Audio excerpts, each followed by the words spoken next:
Hay nombres en el devenir de la historia que alcanzan un renombre excepcional. No siempre ocurre esto con personas de alto linaje, de acaudalada fortuna, de ilustres apellidos. Muchas veces el nombre de personas humildes, arrancadas de la pobreza, alcanza por sus propios méritos el renombre, la fama, la gloria y la inmortalidad. Hoy vamos a hablar de un nombre con renombre, el de Gustavo Adolfo Bécquer, o más exactamente, de Gustavo Adolfo y de su hermano Valeriano, dos artistas que en lucha contra el infortunio y la miseria alcanzaron sin embargo a brillar como figuras eminentes en el firmamento del romanticismo.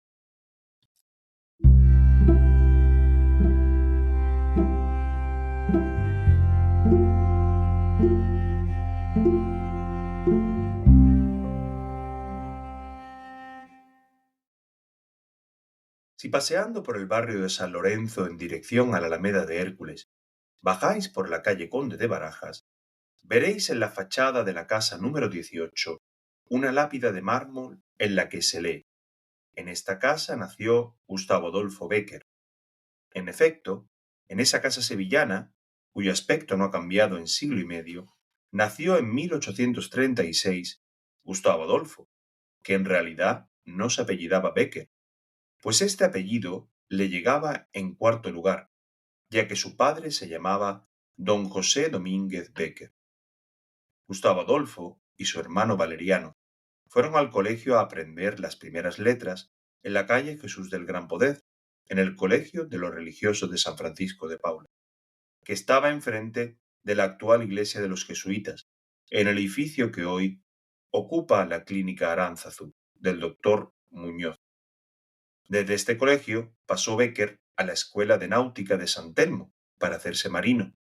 Pero he aquí que por entonces, habiéndose perdido nuestras colonias americanas, decidió el gobernador que ya no era necesaria la escuela, pues ya no había que navegar la flota de India, y Gustavo se quedó sin estudiar para ser marino. Mientras tanto, habían muerto sus padres, y Gustavo y Valeriano fueron recogidos por su tío, que vivía en la calle del Potro, que está junto al actual edificio cinematográfico de la Alameda Multicines. La familia quería que Gustavo se dedicase al comercio, pues tenían una tienda, pero ni él ni su hermano sentía vocación por el mostrador. Valeriano, que era un muchacho de excelencia y disposiciones para la pintura, lo que le venía de la familia, pues ya había habido varios pintores en su linaje. Gustavo escribía versos y soñaba con abrirse camino en las letras. Sí, algún día mis versos serán conocidos en todo el mundo, como los de Lope de Vega o los de Garcilaso. Todo el caudal de sentimientos que llevo en mi alma lo traduciré a rimas llenas de poesía.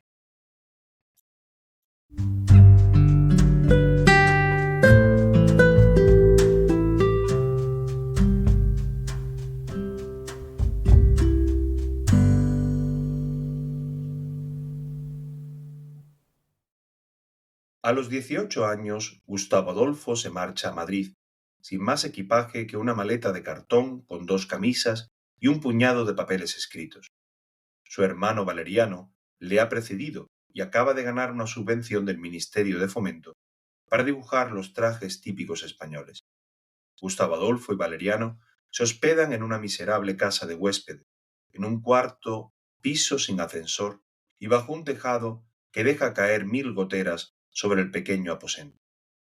Ambos hermanos comen malamente con el dinero de la beca de Valeriano. Gustavo Adolfo, encerrado en su habitación, escribe versos tras versos. Un día se asoma a la ventana a la que da su patio y ve a una hermosísima joven rubia y dulce, que en una habitación de la casa de enfrente está cantando, acompañada al piano por un hombre mayor. Indaga, averigua y se entera de que la muchacha se llama Julia Espín, hija de un catedrático del Real Conservatorio de Música. Pero Gustavo Adolfo no tiene ni ropa decente como para vestirse y no se atreve a acercarse a ella. Escribe versos y más versos dedicados a su musa inalcanzable, a su amor imposible. Y poco después, Gustavo Adolfo cae enfermo de la enfermedad del siglo, la tuberculosis. No tiene dinero para pagar un médico, pero en la vecindad hay un médico, viejo, que se presta a asistir al enfermo gratuitamente.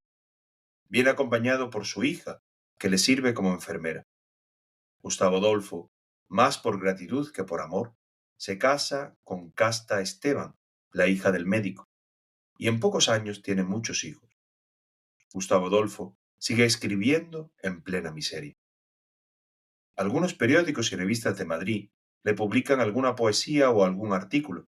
Su enfermedad avanza y tiene que irse a un pueblo de la montaña, a Veruela, para reponerse algo de su salud. En Madrid quedan Casta Esteban y sus hijos, todos viviendo a cargo de Valeriano el pintor, que con sus escasos recursos apenas si puede mantenerlo. El propio Valeriano cae también enfermo de tuberculosis por efecto de la escasa alimentación.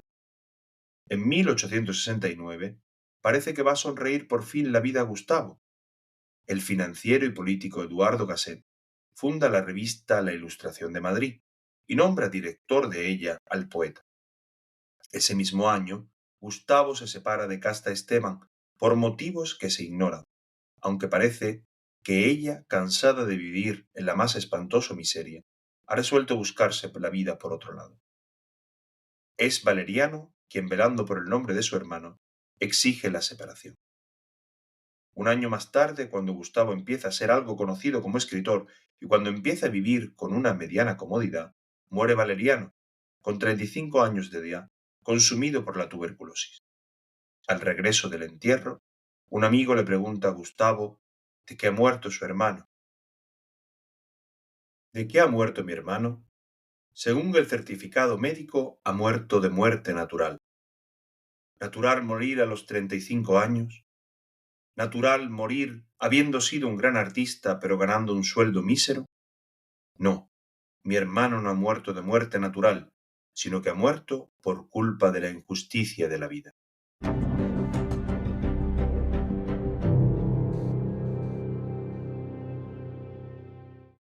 Y enseguida empezaron los remordimientos. Gustavo se encuentra culpable de la muerte de su hermano.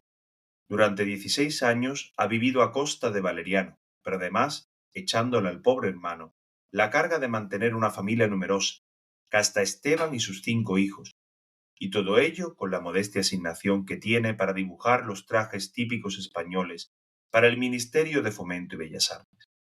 Sí, ha sido él, Gustavo Adolfo, el culpable de la muerte de su sacrificado hermano. Y Gustavo Adolfo entra en una depresión irremediable. Su enfermedad de tuberculosis, que había mejorado durante su estancia en Veruela, se agrava súbitamente, y 2 meses y medio después de la muerte de Valeriano, Gustavo Adolfo Bécquer muere. Bécquer había muerto sin publicar un solo libro. Sus escasos amigos, para honrar la memoria de Bécquer, se apresuraron a recoger sus poesías dispersas por periódicos y revistas, y publicaron un tomo titulado Rimas de Gustavo Adolfo Bécquer.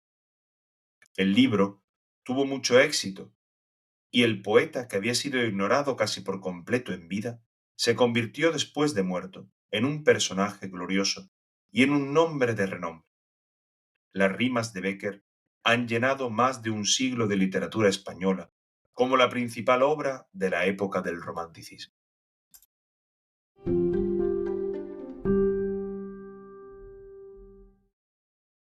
Pasados unos años, se propuso desde Sevilla que los restos de Gustavo Adolfo Bécquer fueran traídos al Panteón de Hombres Ilustres de la Universidad, en la calle La Araña.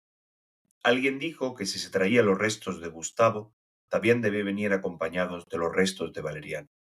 Y así se hizo. Ambos hermanos reposan hoy en el Panteón de Sevillanos Ilustres, y a Gustavo se le erigió un bello monumento en el Parque de María Luisa.